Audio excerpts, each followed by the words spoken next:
하죠. 복된 인생. 자위 계신 분에게 복된 새해가 되세요. 자, 오늘은 우리가 신년 들어서 첫 번째 맞이하는 주일입니다. 자, 올 한 해도 우리 하나님의 사랑과 은총이 우리 온 성도님들 가정 위에 함께 하시기를 바랍니다. 가정마다 우리 하나님의 축복이 넘쳐나야 되고, 또 한 해 동안에 손을 대는 모든 일에 우리 하나님이 도와주셔야 축복이 되는 거죠. 자, 저는 새해가 되면서 하나님이 천지 만물을 창조하시고 또 사람을 위해서 모든 것을 준비하시고 행복한 삶을 살 수 있도록 예비하신 그 하나님의 계획, 하나님이 얼마나 우리를 사랑하시는가, 그걸 묵상을 해봤어요. 자, 하나님이 사람을 만드시고 제일 먼저 뭘 하셨습니까? 우리를 하나님의 형상대로 만드셨어요. 그리고 나서 제일 먼저 하신 일이 창세기 1장 28절에 보면은 하나님이 복주시며 가라사대 생육하고 번성하고 땅에 충만하라, 땅을 다스리고 정복하라고 그랬습니다. 자, 어제나 오늘이나 영원토록 동일하신 하나님께서는 우리를 향한 간절한 소원이 뭐예요? 우리 자녀들에게 복을 주시기를 원하시는 거예요. 그런데 복을 받으려면은 복을 받을 수 있는 그릇이 준비가 되어야 됩니다. 죄인으로 태어나서 세상 가치관으로 내 욕심으로 하나님의 복을 받을 수가 없어요. 왜? 그릇이 준비되지 못했기 때문에. 그래서 이 땅에 독생자 예수님을 보내주셔서 우리 죄로 인해서 막혀있는 담을 허무시기 위해서 십자가에서 보혈 피를 흘리시고 우리에게 믿음을 주셔서 예수를 믿고 영접하게 하셔서 하나님의 자녀된 권세로 살게 해주셨어요. 그래서 우리는 뭐라 그래요? 왕같은 제사장이요, 거룩한 나라요, 소유된 백성이다. 너희들을 그 어두운 데서 불러내신 것은 이제 아름다운 빛을 선전하게 하시기 위해서 우리를 불러주시고 구원하시고 자녀된 권세를 주셨다는 것입니다. 그래서 우리를 세상에서 왕같은 제사장으로 살게 하신 것을 알고 감사하면서 자녀된 권세로 사시기를 축원합니다. 사실 누구나 새해를 맞이하면은 여러 가지 소원을 가지고 있습니다. 자신의 소원이 다 이루어지는 한 해가 되기를 기대할 뿐만 아니라 그 소원이 이루어지는 것이 축복이고 우리에게는 행복이죠. 그래서 금년 새해를 맞이하면서 어떤 소원을 가지고 계시는지, 우리가 하나님의 축복을 누리고 하나님의 행복을 누리는 복된 한 해가 되기 위해서는 우리가 하나님과 관계가 잘 회복되고 깊어져야 돼요. 창세기에 보면은 하나님께서 사람을 만드실 때 일방적으로 모든 복을 다 주셨어요. 그래서 어떻게 되는 것이 복이 되는지 아시는 하나님께서는 인간의 모든 필요를 준비해 주신 하나님이십니다. 그런데 참으로 좋으신 하나님이신데 민수기에서도 보면은 6장에 그런 말씀을 하세요. 너희가 내 이름으로 여호와는 내게 복을 주시고 너를 지키시기를 원하며 여호와는 그 얼굴로 내게 비치사 은혜 베푸시기를 원하며 여호와는 그 얼굴을 내게를 향하여 드사 평강 주시기를 원하노라. 자, 이스라엘 백성들을 향해서 축복을 빌면은, 자, 하나님께서 모세가 빌면은 하나님께서 복을 주시겠다는 것입니다. 자, 하나님께서 이렇게까지 약속하신 것은 하나님의 백성들이 복받기를 간절히 원하셨기 때문이에요.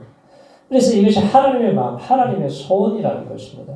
자, 믿음의 조상들을 보면은 하나님의 사랑과 축복을 많이 받았습니다. 아브라함 집안을 보세요. 아브라함은 우리나라의 과거에 하나님 없이 살았던 우상 숭배하던 집안하고 똑같은 사람입니다. 그런데 그 아브라함에게 하나님께서 찾아가셔서 말씀을 하시잖아요. 자, 말씀을 하시면서 뭐라고 해요? 내가 너에게 명령하는 것을 지켜서 행하면은 내가 복을 주고 너를 통해서 큰 민족이 되게 하고 들어가도 복을 받고 나가도 복을 받고 너를 축복하는 자를 내가 축복하고 너를 저주하는 자를 저주하시겠다고 그랬어요. 그래서 아브라함은 뭘 쫓아갔느냐? 말씀을 쫓아갔어요. 근데 롯은 세상을 쫓아갔습니다. 말씀을 쫓아간 아브라함은 시간이 가면 갈수록 세상으로 보면은 손해를 보는 것 같고 좀 멍청한 사람 같이 보이지만 시간이 가면 갈수록 영혼이 잘 되게 돼 있어요. 그리고 그 아들이 장가갈 때가 되면은 거부가 되어서 하나님의 물질의 복도 엄청나게 주셨어요. 그래서 많은 사람들에게 부욕해 하는 축복의 통로가 됩니다. 그래서 이 해 동안에 하나님의 말씀을 잘 들으시기 바랍니다. 예배 시간마다 하나님의 음성을 들으시기 바랍니다. 그리고 말씀하시면 그대로 따라가야 되는 거예요. 아브라함이 말씀을 쫓아갔다고 그랬잖아요. 하나님의 말씀하시면 우리가 순종을 해야 됩니다. 야, 너 아들 이삭을 번제로 드리라. 아니 100세에 낳은 아들을 번제로 드리라고 그랬을 때 내가 그대로 순종하겠습니다. 온전히 하나님 앞에 마음으로 믿음으로 드렸습니다. 그랬을 때 뭐라 그래요? 하나님이 야, 네가 나의 말을 다 준행하였기에 이제 천하 열방이 너를 통해서 복을 받게 될 것이다. 축복의 통로가 되었어요. 이삭도 기근을 만나서 애굽으로 가려다가 하나님의 말씀을 듣고 그날에 거하면서 순종했습니다. 그랬더니 소와 양떼가 심히 많아지고 100배의 축복을 받게 하셨어요. 요셉도 하나님을 잘 믿지만 이유도 없는 고난이 찾아가요. 형들이 죽이려고 그러고 애국으로 팔아먹고 누명을 뒤집어 쓰고 감옥에 들어가고 이러한 일이 오지만 13년의 세월이 지나자 하나님은 이 속사람 그릇으로 만들어서 애굽의 총리가 되게 하시고 굶어 죽어야 될 70명의 가족들을 고센 땅으로 인도해서 큰 민족을 이루는 이 축복을 주셨어요. 다윗도 골리앗을 쓰러뜨렸지만 그날부터 고난이 찾아와요. 아니 장인 어른 된 사울 왕이 죽이려고 10년 동안 쫓아다니지만 그런데 하나님께서는 그를 왕으로 세우시기 위해서 더 큰 그릇으로 만드시기 위해서 이유 없는 고난을 당하게 하셨어요. 그래서 우리에게 시련과 고난이 오면은 하나님의 뜻이 어디 있는가 깊이 깨닫고 하나님께로 더 가까이 가는 복된 시간들로 만드신다면은 반드시 승리하게 될 줄로 믿습니다. 자, 세상적으로 보면은 가장 축복을 많이 받은 사람이 누구냐? 솔로몬이. 자, 솔로몬이 얼마나 호화롭게 살았는지 그의 보좌는 상하로 만들었어요. 그가 정금으로 다 된 것으로 먹고 마시고 그의 삶이 얼마나 부유했는지 천하 열왕보다도 극에 달했다고 그랬어요. 왕의 재산가지가 천하 열왕보다 큰지라. 그래서 은을 돌같이 여기고 백향목을 콩나무같이 많게 여기는 그런 복을 누리면서 살았습니다. 자, 하나님께서 세상 복을 엄청나게 많이 주셨어요. 그래서 천하 열왕보다도 지혜가 아주 출중했습니다. 그래서 하나님께서는 솔로몬에게 지혜가 많으면, 그런데 솔로몬이 깨달은 것이 뭐냐? 번뇌도 많아지는구나. 지식이다 하면 근심도 많아지는구나. 그런 고백을 해요. 그러면서 지혜가 많고 지식이 많으면 좋을 줄만 알았는데 그냥 넘어갈 일도 고민하게 되고 자꾸 번뇌하게 됩니다. 근심이 더 많아져요.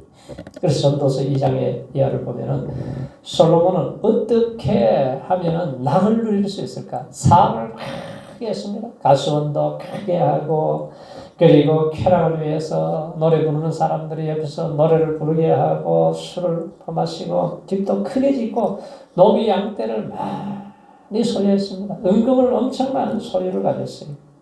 처와 첩을 1000명 모시고 살아가지만 그런데 뭔가 허전해요.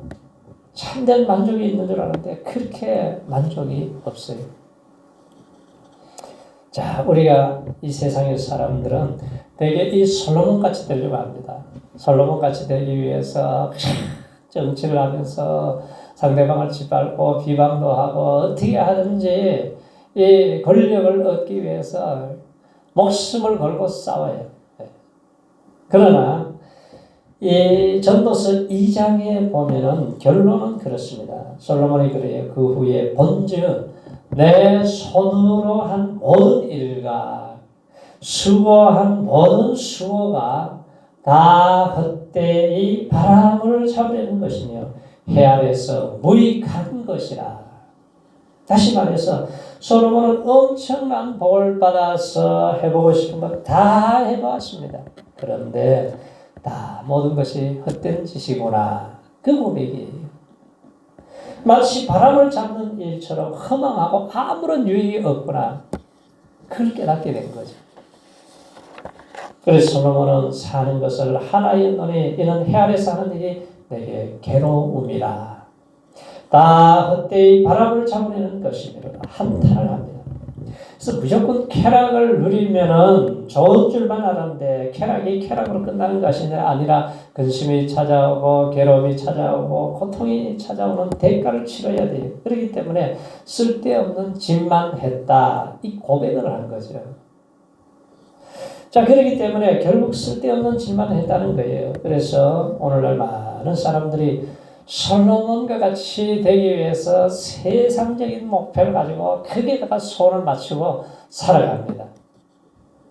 1977년도에는 미국의 최대 부호였던 폴 캐티 하워드 휴즈가 사망한 해입니다. 근데 하워드 휴즈는 재산이 얼마나 있었냐면 한 20억 달러, 우리나라 돈으로 2조 한 4천억 되는 돈을 소유하고 있었어요. 그런데 사업도 잘하고 잘했습니다. 그런 문제는 뭐냐면은 나중에는 자꾸 의심을 하기 시작해요. 사람들을. 그래서 회사 직원을 만날 수가 없어요. 그래서 전화로 다 연락하고 마이크로 연락을 하고 사람을 만나지 않습니다. 그리고 자기만 딱 철장에 갇혀가지고 계속 몇 겹의 문을 만들어 놓고는 꼼짝을 안 하는 거예요. 가족들도 심지어는 믿지를 못하는 거예요. 이 가족들을 믿지 못하니까 만나지도 못하고 나중에는 몸이 바싹 말라가지고 죽어버렸습니다. 그래서 죽은 원인이 뭐냐면은 2조 4천억의 재산을 가지고 있는 사람이 죽음의 원인이 영양실조에 걸려서 죽어버렸어요.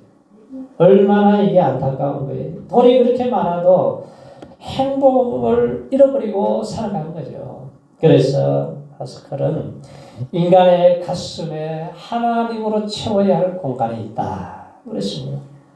하나님의 형상으로 지음받은 사람은 하나님의 은혜로 채우지 않고서는 참된 만족이 없다는 거예요. 아무 세상의 것으로 채워도 거기에는 뭔가 갈증밖에 없다는 것입니다.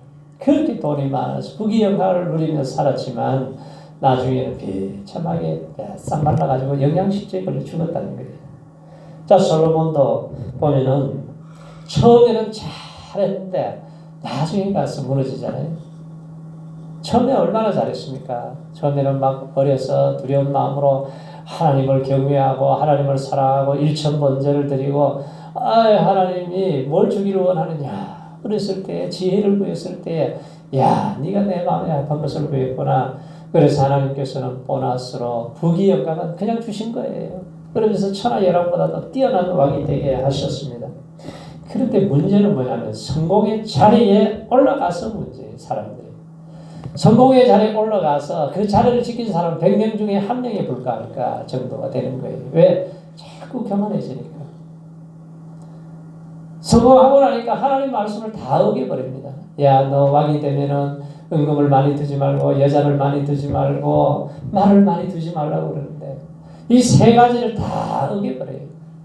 말을 사들이고 은금을 엄청 소유를 하게 되고 여자들을 모시고 와서 살았습니다. 그런데 결국은 그것 때문에 나라가 무너지기 시작해요. 우상 단지가 들어와서 예루살렘에다가 그모스 아스다로 밀고 몰렉 신을 탁 섬기면서 덮어버렸습니다. 그러니까 솔로몬이 나중에는 이 신앙이 무너져 버렸어요. 하나님이 말씀하시면은 말씀을 들어야 되는데 말씀을 듣지를 못해요. 그러더니 결국은 하나님이 그래도 야, 너 아비 다윗을 봐서는 내가 참는다. 그런데 너의 아들을 대해 가서는 우리나라처럼 남과 북으로 갈라지게 될 것이다. 그래서 이스라엘 민족의 역사는 우리나라 역사 비슷하잖아요. 그래서 남과 북으로 두 나라가 쪼개져 버렸어요. 왜? 솔로몬이 마지막에 우상 숭배에 무너져 버린 거죠. 말씀을 떠나서 믿음으로 살지 않고 쾌락으로 살아가면서 문제가 생긴 거예요. 그래서 하나님의 영광을 위한 아무런 꿈도 없이 하루 먹고 마시고 취해서 쾌락에 취해서 거기에 빠져가지고 허우적거리다가 결국은 죽어가기 시작한 겁니다.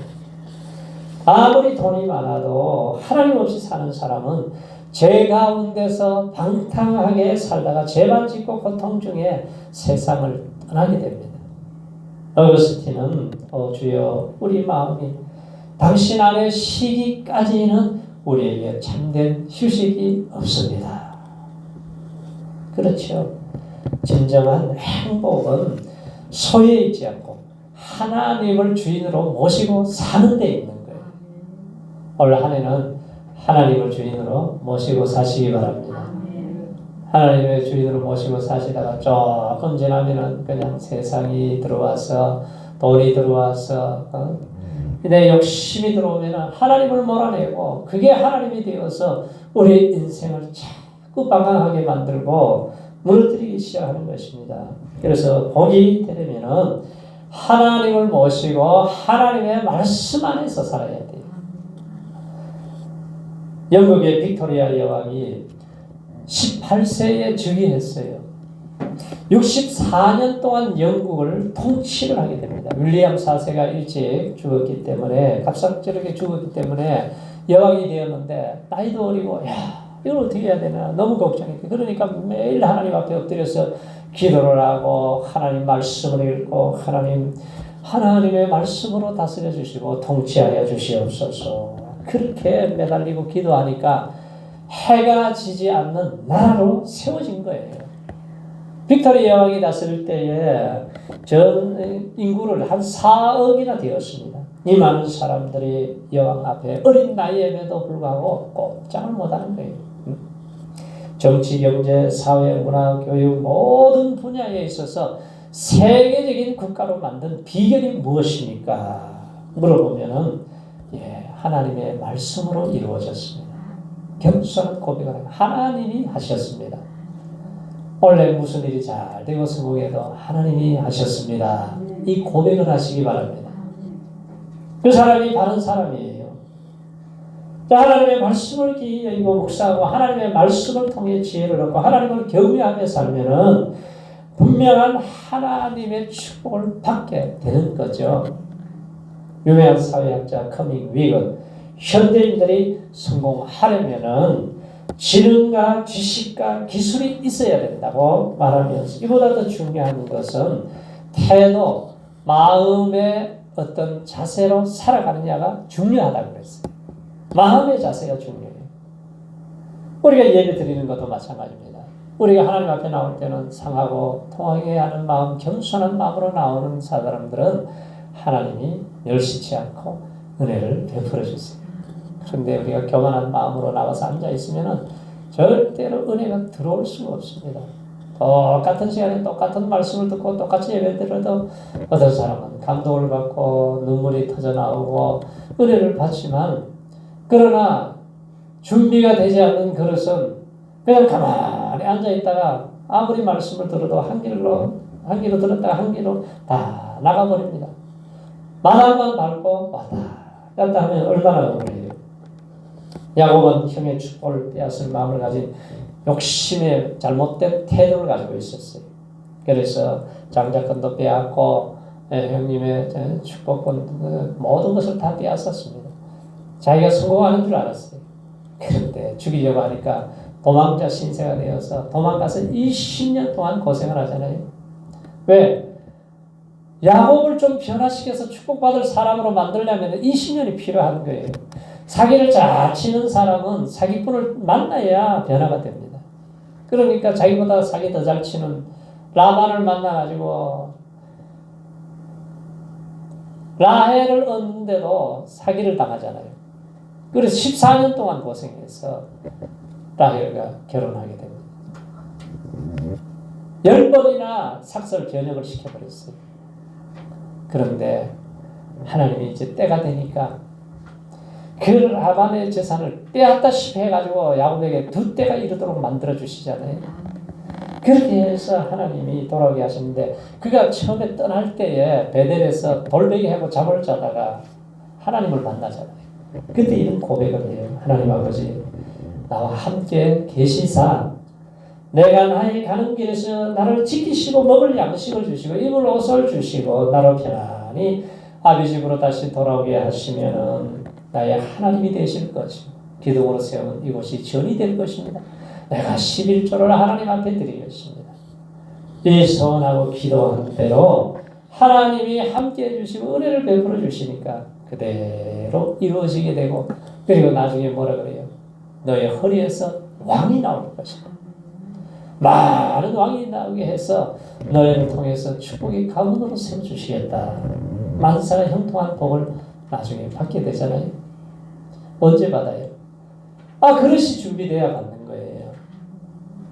세계적인 거부 록펠러도 어렸을 때는 아주 적은 돈을 받고 감자밭에서 일을 했습니다. 그 몇천 원 받고 몇만 원 받으면 그걸 11조를 떼어서 하나님 앞에 드렸어요. 그리고 애인이 록펠러 너는 장래성이 없다. 그래가지고 그냥 걷어차고 가버렸습니다. 배반을 당했어요. 그런데 그가 나중에 거부가 된 이후에 평생 동안 주의를 한 번도 빼먹지 않았어요. 제일 앞자리에 나와서 30분 전에 나와서 기도하고 하나님 앞에 예배를 드리고 그가 드린 11조를 통해서 얼마나 큰 사업을 했어요. 학교를 세우고 병원을 세우고 교회를 아직까지 록펠러만큼 세운 사람이 없습니다. 4,928교회를 세워서 지금도 그 교회를 통해 수많은 영혼들이 구원을 받고 있어요. 엄청난 일을 하잖아요. 50대에 병이 들어 죽을 줄 알았더니 하나님이 치료해 주셔서 98세까지 건강하게 살다가 많은 사람들을 축복하고 축복의 통로가 되어 살다가 돌아가셨어요. 마음의 그릇이 준비되어야 되는 거죠. 그래서 복받을 그릇은 어떻게 준비합니까? 믿음으로 살려는 마음이 있어야 되고 말씀대로 내가 살겠습니다. 내가 하나님의 뜻대로 살겠습니다. 어떻게 하든지 모든 일은 하나님의 기쁨이 되도록 하겠습니다. 하나님께 영광이 되도록 하겠습니다.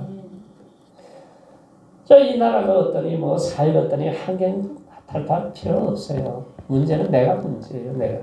내 자신이 복을 받을 수 있는 그릇이 되는 것이 중요한 거예요.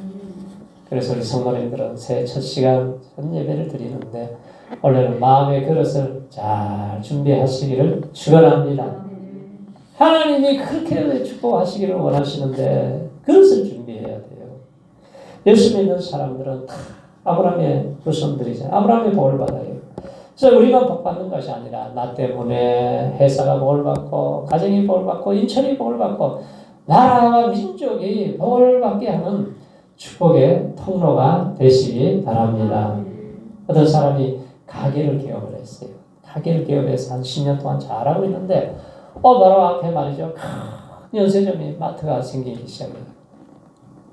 걱정이 됩니다. 인원수는 정해져 있는데 이 사람들을 다 떼끼고 나면 내가 이거 이제 앞으로 기술도 없고 할 일도 없는데 이거 망하면 어떡하나 막 두려움이 찾아오는 거예요. 잠을 잘 수가 없어요. 그래서 사람은 스승을 찾아가서 물어봤습니다. 지금 연세점이 들어왔는데 어떻게 하면 좋겠습니까? 그랬더니 자네 그 사람 증오하고 있구만. 증오하지 말게. 증오하면 자네는 망해. 그럼 어떻게 하면 되겠습니까? 아침에 일어나면은 자네 가게를 위해서 기도를 하고 그리고 그 앞에 연세점을 축복하며 기도하게나. 자네가 증오하면은 자네는 망하지만 그러나 축복하게 되면 자네에게 축복이 돌아올 걸세. 그랬어요. 저 원수 같은 사람이 들어왔는데 내가 어떻게 축복을 합니까? 그래서 그렇게 하라고 그랬어요. 그대로 했습니다. 처음에 많이 힘들었지만 그대로 했습니다. 한 6개월이 지났는데 이 사람의 얼굴이 막 굉장히 막 밝아지고 힘 있는 모습으로 찾아왔어요. 요즘 어떻게 지내는가 그랬더니 스승님께서 말씀하신 대로 그 기업을 축복했더니 이제 제가 그 연세점까지 인수를 해서 더 큰 기업을 만들었습니다. 만약에 제가 원망하고 증오했더라면 제가 망했을 것 같습니다. 그때서야 깨달은 거예요. 자, 예수 믿는 사람들이 아무리 어려운 상황에 이르고 억울한 일을 당한다 할지라도 하나님이 우리의 마음을 다스려 주셔야 돼요. 우리 지킬 만한 것보다 더 내 마음을 지키라 생명이 그러니 마음에서 난다 그랬어요. 자, 솔로몬은 사람이 사는 동안에 기뻐하면서 오늘 뭐라 그래요? 선을 행하는 것보다 나은 것이 없는 줄 알았다 그래요. 선한 일이나 좋은 일을 말하잖아요. 좋은 마음을 먹고 좋은 일을 하고 남에게 유익을 주고 내 것을 나누어주고 악독한 인간에게 축복을 빌어줄 수 있는 선한 마음을 가질 때에 복받는 사람이 된다는 것입니다. 아무쪼록 저와 여러분 올 한 해 복받을 마음 그릇을 잘 준비하시는 복된 한 해가 되시기를 바랍니다. 우리가 올 한 해도 개인적으로, 가정적으로, 국가적으로 세찬 바람이 불어올 거예요. 어느 때보다도 더 강한 바람이 불어올 때 뭐가 필요해요? 우리에게는 믿음의 방패가 필요한 거예요. 두려움과 염려가 엄습해 올 때에 어떻게 하시겠어요? 이사야 43장에 보면 보라 내가 새 일을 행하리니 그래. 내가 새 일을 행한다. 이제 나타낼 것이다. 알지 못하느냐 반드시 광야에서 길을 내시고 사막에서 강을 내시겠다 그랬어요. 자, 하나님의 말씀은 기적이고 축복이고 은혜지 않습니까? 1.1도 변할 수 없는 말씀이에요. 그래서 우리가 하나님 새 일을 행하실 하나님을 바라보세요. 자꾸 우리가 풍랑이 크게 보이고 세상이 크게 보이면은 바다 위에 걸어가다가 물에 손에 빠져버리잖아요. 그러나 예수님을 바라보면은 바다를 걸어갈 수 있는 기적이 나타나는 거죠. 올 한 해는 예수 이름의 권세로 사시기를 바랍니다. 너희가 뱀과 정갈을 밟으며 모든 원수의 능력을 제한 권세를 주셨다고 했어요. 사단의 머리를 밟을 수 있는 권세를 우리에게 주셨기 때문에 원래는 여호수아처럼 강하고 담대한 믿음을 가지고 우리가 출발을 잘 하셨으니까 믿음으로 승리하시기를 축원합니다. 하나님의 은혜가 임하면 하나님이 함께 하시면 하나님이 도와주시면은 극한 연병도 우리 장막에 가까이 못하게 만들고 코로나도 가까이 못하게 만들고 하나님이 지켜주실 때에 안전한 거예요. 어떤 분이 이런 걸 보냈어요. 전년이 가고 이제 새년이 왔습니다. 새년이 올 때마다 딱 1년만 살자고 찾아오는 연이지요. 정들어 더 살고 싶어도 도리가 없고 살기 싫어도 1년은 살아야 할 연이거든요. 동서, 고금, 남녀노소 누구에게나 찾아오는 년입니다. 이 년은 다른 년이겠지 하고 얼마나 기대하고 흥분했는데 살고 보니 이 년도 우리를 안타깝게 해놓고 떠나갑니다. 늘 새년은 좋은 년이겠지. 큰 힘을 가지고 새 살림을 시작하지만 지나고 보면 먼저 간 년이나 갈 년이나 별 차이가 없답니다. 몇 년 전에는 IMF라는 서양년이 찾아와서 소중하게 간직했던 돌반지도 다 빼주고 안방까지 내주고 먹고 살았잖아요. 그런데 어떤 년은 평생 잊지 못할 좋은 추억을 남기고 가고 또 어떤 년은 두 번 다시 쳐다보기도 싫고 꼴 보기 싫은 년도 있지요. 애인 같은 년, 원수 같은 년, 살점 거들내고 가는 망할 년도 있고 정신 못 차리게 해놓고 떠난 미친 년도 있지요. 글쎄 인연이 다짜고짜 미련 없이 떠났네요. 게으른 놈 옆에서 치닥거리 하느라고 힘들었다면서 보따리를 쌌네요. 생각해보니 약속 날짜가 다 되었네요. 1년만 계약하고 살기로 했거든요. 앞에 간 년보다 낫게 취하고 먹여주고 입혀주고 잠도 같이 잤는데 이제는 떠나갔네요. 글쎄 살아봐야 특별한 년 없네요. 그래도 올해는 좋은 년이 되기를 기대하며 새년을 맞았습니다. 2022년 이 새년과 함께 잘 행복하게 사시기 바랍니다.